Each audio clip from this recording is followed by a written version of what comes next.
Tak terkalahkan, seberapa dekat Marc Marquez menyamai rekor Valentino Rossi? MotoGP 2025 sedang memasuki fase paling menggebrak. Dominasi Marc Marquez tak hanya jadi sorotan dunia, ini juga membuka pintu baru untuk menulis ulang sejarah.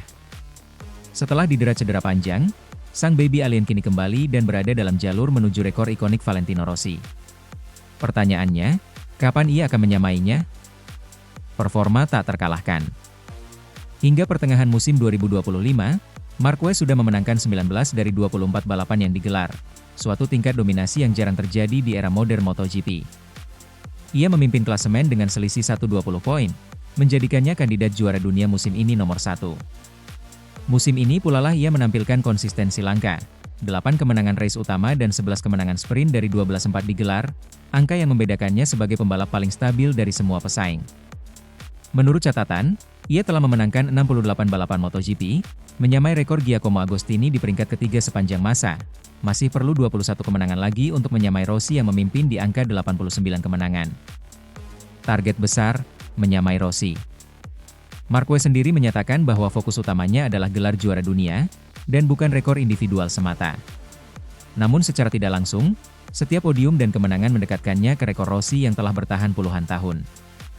Saat ini ia tertinggal 19 kemenangan, dan berdasarkan perjalanannya, dengan motor Ducati resmi, rekor tersebut tampaknya bisa dicapai pada akhir musim 2026. Rekannya, Giacomo Agostini, pemegang rekor 500 cc dan MotoGP tertinggi, mengakui bahwa Marquez berpotensi melampaui dirinya. Bahkan katanya, kita harus menghormatinya, bukan mencemoohnya. Evolusi gaya balap, dari kecepatan ke kontrol. Apa yang membuat Marquez kali ini tak terkalahkan bukan hanya karena kecepatan, tapi juga manajemen balapan. Kini ia tampil dengan keseimbangan antara agresivitas dan kedewasaan mental. Ia membandingkan musim ini dengan musim 2019, periode puncaknya di Honda, namun dengan pendekatan lebih tenang dan terukur. Dengan pola seperti ini, performanya bukan hanya soal angka, tapi strategi balap yang matang. Ia bisa mengatur ban, melakukan pengereman akhir, dan menyisir lawan secara presisi, elemental dalam memenangkan sprint dan balapan utama. Laju menuju rekor Rossi. Mari ilustrasikan, jika Marquez berhasil memenangkan rata-rata sekitar 10 seri per musim, maka dalam 1,5 musim lagi, ia bisa memecahkan rekor 89 kemenangan Rossi. Dibutuhkan 20 kemenangan tambahan dari angka saat ini agar bisa menyalip nama Valentino di papan sejarah MotoGP. Dengan kontrak yang tersisa bersama Ducati hingga 2026, ia masih memiliki ruang untuk menjaga ritme itu. Apalagi dengan performa tim yang stabil, bukan tak mungkin ia bisa melebihi kapasitas sendiri. Meski begitu, ia pernah menolak memproyeksikan kapan ia bisa juara atau pecahkan rekor. Filosofinya tetap sederhana, fokus pada tiap lomba, bukan angka eksternal. Dilema fans Rossi. Meskipun fans Rossi loyal sampai hari ini, banyak yang masih enggan menerima Marquez sebagai rider terbesar menggantikan sang legenda. Keprihatinan itu makin muncul ketika Marquez dinyatakan sebagai the greatest of all time oleh komunitas pembalap dunia, dengan referensi ke pengakuan legenda seperti Roger Federer dan Agostini. Tapi Marquez tetap tenang. Ia tidak berlomba soal popularitas, tapi soal performa di lintasan. Keyakinannya, pertandingan di trek adalah kurator terbaik untuk menilai siapa rider terbaik. Apa artinya untuk MotoGP? Jika Marquez benar-benar menyamakan atau melebihi rekor Rossi, itu bukan hanya soal satu nama lebih banyak di daftar pemenang.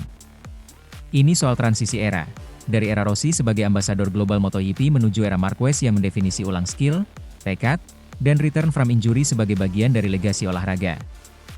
Sementara itu, Marquez tetap rendah hati.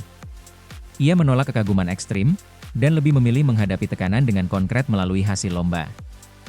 Kesimpulan, Marc Marquez sedang dalam performa puncak di MotoGP 2025. Ia membutuhkan sekitar 20 kemenangan lagi untuk menyamai rekor Valentino Rossi, 89 kemenangan MotoGP. Dengan konsistensi yang ditunjukkan saat ini, target itu sangat mungkin tercapai, mungkin di akhir 2026. Meskipun fokusnya gelar dunia bukan rekor, setiap kemenangan membawa ia semakin dekat ke puncak sejarah MotoGP. Rekor besar ini bukan soal popularitas, melainkan soal performa, ketahanan, dan strategi. Sekarang giliran fans, apakah menurut Anda Marquez akan menjadi rider paling sukses sepanjang masa? Atau Rossi tetap tak tergantikan dalam hati tifosi MotoGP dunia? Sementara itu, Marquez tolak aturan ban, penalti berat, MotoGP perlu direvisi sekarang. Persoalan tekanan ban semakin jadi sorotan MotoGP musim ini. Tidak lagi soal grip atau kecepatan, tapi soal peraturan teknis yang dianggap membunuh strategi balap. Marc Marquez, dominator musim 2025, secara terbuka meminta agar aturan penalti tekanan ban yang saat ini berlaku segera dikaji ulang. Alasannya, penalti waktu 8 detik untuk sprint dan 16 detik untuk balapan utama dianggap terlalu keras dan tidak proporsional. Masalah tekanan ban dan penalti ekstrim. Musim ini, setiap pembalap wajib mempertahankan tekanan ban depan minimal 1,8 bar, dan ban belakang 1,68 bar, selama setidaknya 60 lap dalam YP, atau 30 hi untuk sprint. Kegagalan melakukannya otomatis memicu penalti waktu besar. Regulasi ini diberlakukan sejak pertengahan 2023 untuk meningkatkan keselamatan setelah beberapa insiden tekanan ban rendah. Namun, banyak tim dan pembalap menyebut aturan itu justru mengganggu balapan. Jorge Martin bahkan menyimpulkan bahwa aturan ini membuat MotoGP menjadi bukan balapan yang sebenarnya. Aleix Espargaro pun menyebutnya bisa merusak citra kejuaraan. Dan kini, sang maestro MotoGP, Marc Marquez, angkat bicara. Strategi Marquez di Brno, taktik penalti. Di sprint race Brno, Marquez meraih kemenangan sprint ke-11 musim ini, namun sempat terciduk mendekati zona penalti. Ia sengaja membiarkan rival lewat demi menjaga tekanan ban tetap stabil, istilahnya, strategi slipstream, agar ban depannya mendapatkan panas dari motor lain. Begitu tekanan aman, barulah ia menyalip kembali dan finish pertama. Setelah itu, ia menyatakan sepakat dengan aturan tekanan ban sebagai bentuk keselamatan, tetapi secara tegas mengkritik bobot penalti. Saya setuju soal regulasi ini. Tapi penalti 8 detik atau 16 detik itu terlalu besar. Untuk saya, cukup dibagi 2, sprint 4 detik, YP 8 detik. Lebih masuk akal dan tidak menghancurkan balapan. Marc Marquez setelah sprint Brno. Menurutnya, penalti seperti sekarang justru memaksa pembalap balapan mencemaskan tekanan ban lebih dari strategi kecepatan. Pengalaman di Thailand dan Asen, 3 lap kritis. Penalti juga menjadi momok di MotoGP Thailand awal musim. Marquez meminta Alex Marquez melewatinya di lap ke-7 karena ban depannya tak memenuhi batas minimal. Ia hanya punya 3 lap tersisa untuk memenuhi persyaratan 60% balapan, sebelum kembali menyerang dan melaju unggul hingga finish. Hal serupa terulang di Asen. Ia mengizinkan Fabio Di Giannantonio menyalip agar ia bisa membuntuti untuk menaikkan tekanan ban secara tidak langsung. Sayangnya, sebuah kontak dengan Bastianini membuat tekanan turun lebih lama dan akhirnya dikenai penalti 16 detik, merusak hasil balapannya. Meski ia menerimanya, Marquez menilai situasi ini jadi bukti bahwa aturan saat ini terlalu rigid, tidak fleksibel terhadap situasi race real. Michelin dan Dorna mulai dengar. Respons dari pihak teknis juga mulai terdengar. Michelin mengatakan bersedia meninjau ulang cara penalti dijatuhkan, mengusulkan sistem long lap penalti sebagai alternatif. Tidak lagi menjatuhkan penalti besar di akhir balapan, tapi menghitung sementara saat race berjalan. Skenario ini bisa menyelamatkan hasil dan membuat penalti jadi bagian dari strategi, bukan hukuman mematikan setelah race. Hal senada disampaikan pihak Pirelli yang sejak 2027 akan menjadi pemasok ban MotoGP. Mereka berharap insentif penalti tekanan ban bisa direstrukturisasi agar adil dan tidak menghancurkan hasil balapan. Ini menandakan bahwa tekanan dari pembalap dan tim sudah sampai ke level reformasi. Risiko balap nyata versus keamanan teknis. Meski regulasi ini lahir dari kebutuhan keselamatan, melindungi ban dari ledakan akibat downforce ekstrim dan overheat, implementasinya memiliki dampak negatif. Banyak fans menyebut balapan jadi statis karena pembalap tak berani menyalip jika tekanan ban sudah dekat batas bawah. Bila dipaksakan, peluang penalti besar membuat balapan berubah menjadi manajemen risiko ketimbang pertarungan kecepatan. Di satu sisi peraturan ini menjaga citra profesional dan keamanan. Di sisi lain, penalti tiba akhir balapan bisa mengecilkan artinya podium bagi pembalap yang sudah bekerja keras. Fokus Marquez, keselamatan tidak masalah, penalti harus diubah. Secara tegas, Marquez menyatakan tetap setuju soal aturan tingkat tekanan ban, karena itu soal keselamatan. Namun ia maju sebagai suara penentang skema penalti yang dinilai kaku. Ia meminta agar sistem penalti lebih adaptif, penalti dalam race, tidak merusak hasil, dan olahraga tak kehilangan keadilan. Kritik ini terasa kuat karena datang dari pembalap yang memimpin klasemen dengan selisih besar, seorang profesional yang bisa menjaga posisi juara di tengah risiko tekanan ban dan tetap berani berbicara soal perbaikan sistem. Pandangan ke depan, apa arti reformasi bagi MotoGP? Jika tekanan ini berlanjut, masa depan regulasi MotoGP bisa berubah. Penalti bisa menjadi bagian dari strategi, bukan hukuman setelah race. Tim tidak perlu mengacak-acak racedai hanya untuk menghindari penalti skala besar. MotoGP bisa menjaga daya tarik, duel di lintasan, bukan duel sensor dan angka. Resiko keselamatan tetap dijaga, tapi tanpa mengorbankan keadilan sport. Kesimpulan, saatnya revisi untuk balapan lebih logis. Apa yang disuarakan Marc Marquez lebih dari keluhan teknis. Ini panggilan agar MotoGP kembali ke esensi asli, kompetisi yang adil, terbuka, dan memprioritaskan skill pembalap ketimbang penalti otomatis. Regulasi tekanan ban penting untuk keselamatan, tapi hukuman pasca balapan yang ekstrim bisa merusak daya saing sejati. Kini, bola ada di tangan Dorna, FIM, dan Michelin, di masa depan Pirelli. Apakah mereka akan mendengarkan suara para pembalap seperti Marquez dan memperhalus regulasi? Ataukah MotoGP akan tetap jadi olahraga sensor dan angka ketimbang adu skill? Bagaimana menurut Anda? Apakah aturan tekanan ban saat ini sudah ideal, atau justru membunuh strateginya? Silakan tulis komentar Anda di bawah. Sementara itu, Valentino Rossi, saya senang untuk Marquez dan Lorenzo, tapi tolak dinamai tikungan. Legenda MotoGP Valentino Rossi mengeluarkan pernyataan mengejutkan dan menyentuh banyak sisi, baik emosional maupun simbolik. Ia memberi ucapan positif terhadap penghormatan yang diterima oleh lawannya, Marc Marquez dan Jorge Lorenzo, meski Rossi sendiri menolak sekalipun jadi dinamai atas namanya. Reaksi ini membuka refleksi lebih dalam tentang rivalitas, warisan, dan sportivitas dalam ajang balap motor. Pengakuan untuk rival, sportivitas meski tegang. Dalam wawancara terbaru, Rossi menegaskan bahwa ia merasa bahagia melihat Marquez, Lorenzo, dan Dani Pedrosa mendapat penghormatan melalui penamaan tikungan di sirkuit MotoGP, hal yang bisa dikatakan sebagai lambang abadi dalam sejarah olahraga ini. Nama Lorenzo dipakai di tikungan Jerez, Pedrosa di Jerez juga, dan Marquez dengan sudut 10 di Motorland Aragon. Namun sang Dottore menolak menjadi bagian dari daftar itu. Saya senang untuk Pedrosa, Lorenzo, dan Marc. Itu indah. Tapi nama Valentino Rossi? Tidak, saya tidak suka itu, ungkap Rossi dengan tegas. Meskipun telah menjadi ikon global, Rossi tampaknya memilih tetap rendah hati dan fokus pada sepak terjangnya yang telah lalu, tanpa simbol publik yang mengabadikan namanya dalam bentuk fisik sirkuit. Kontras antara penghormatan dan keengganan pribadi. Kepindahan sikap Rossi ini menyoroti bagaimana ia memandang rival yang kini mendominasi musim MotoGP 2025. Marquez dan Lorenzo disebut sebagai ruang sejarah yang terus bergerak. Marc yang kini mendekati rekor kemenangan dan gelar dunia ke-9, serta Lorenzo yang sesekali menyombongkan diri sebagai satu-satunya yang pernah mengalahkan monster seperti Rossi dan Marquez. Meskipun telah mencapai titik respek bagi pesaing, Rossi menolak pandangan bahwa simbol-simbol eksternal semacam tikungan bernama pembalap mengubah warisannya. Baginya, reputasi sejati datang dari lintasan dan bukan cuma lambang statis. Rossi dan rivalitas yang tak pernah usai. Walau Rossi memberi semacam penghormatan simbolik, ketegangan lama tetap menghantui.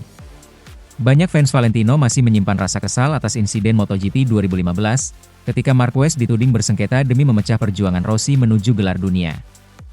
Boykot cemoohan terhadap Marquez di Mugello 2025 membuktikan luka itu belum sembuh. Pada saat yang sama, para legenda seperti Loris Reggiani menyarankan agar Marquez menyampaikan permintaan maaf demi menyelesaikan ketegangan dan membuka bab baru di sejarah MotoGP.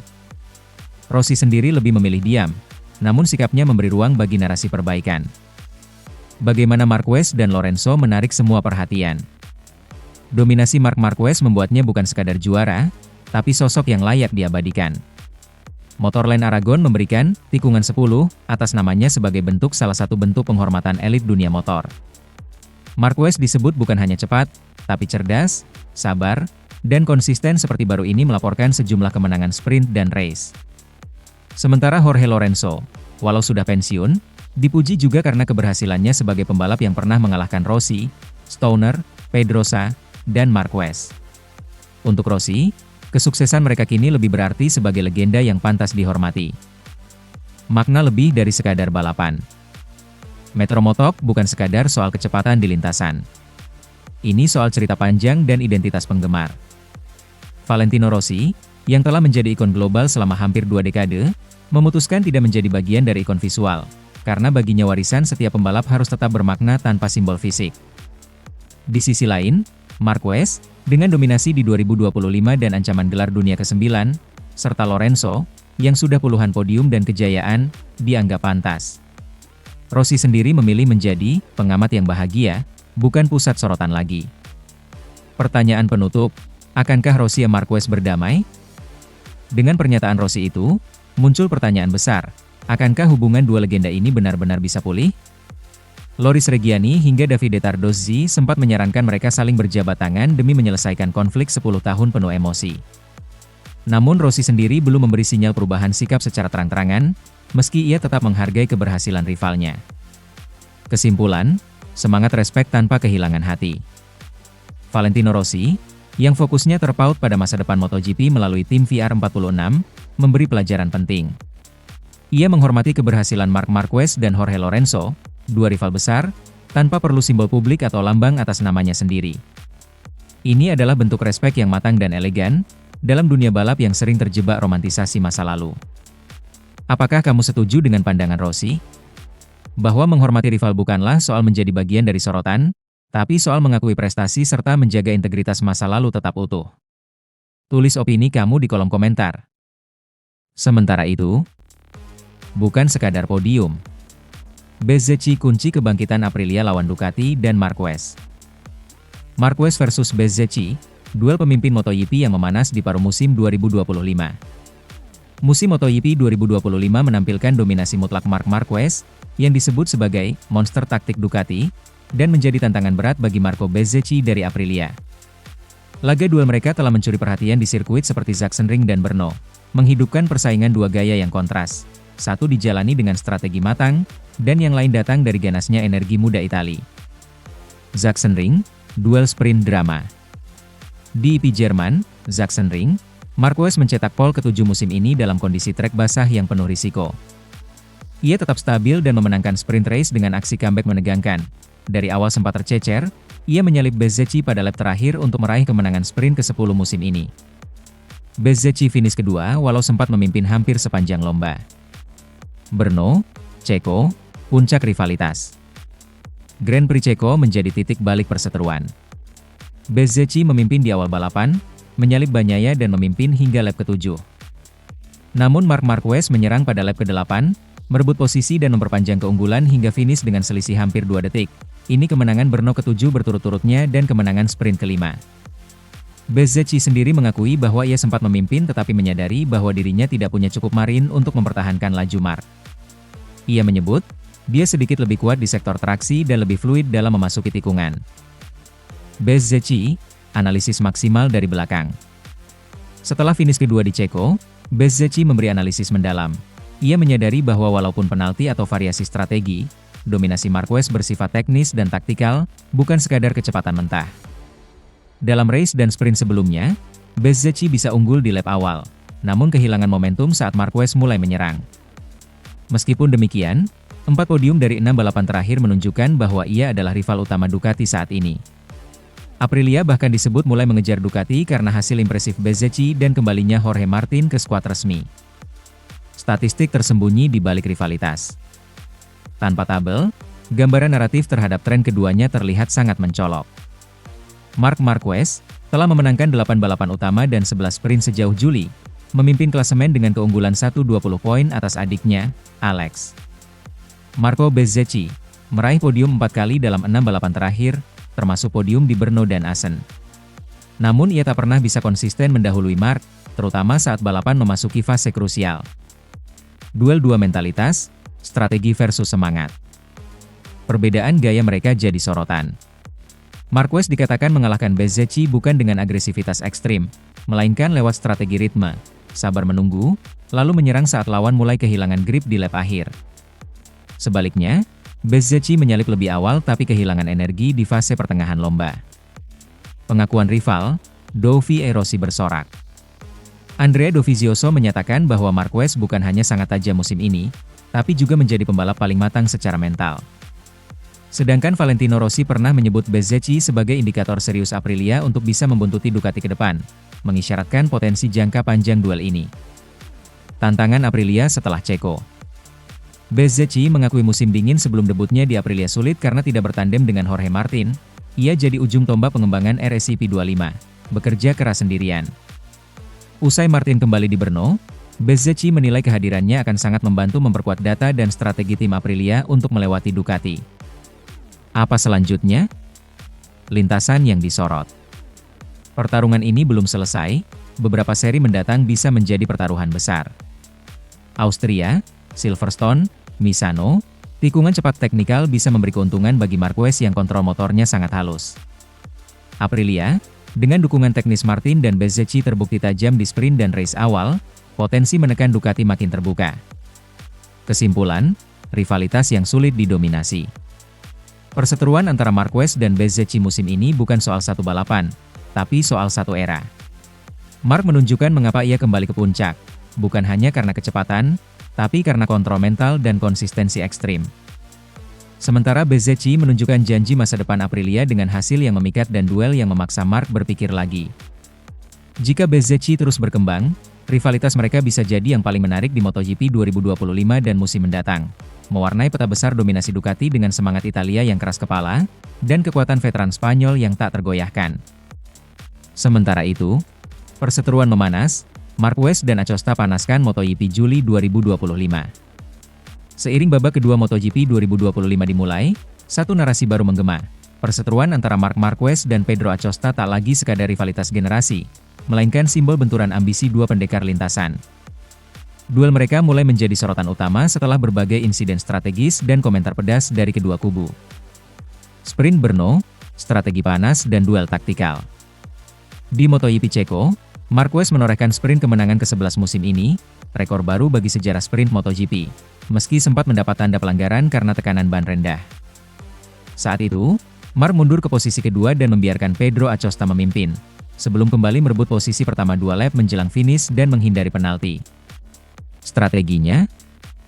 Tetap dekat dengan Acosta untuk menaikkan suhu ban, lalu menyerang saat tekanan kembali aman. Taktik brilian yang membuktikan kematangannya. Bagi Acosta, podium sprint ini adalah podium pertamanya sejak 2024, a moment of redemption setelah awal musim yang terseok-seok.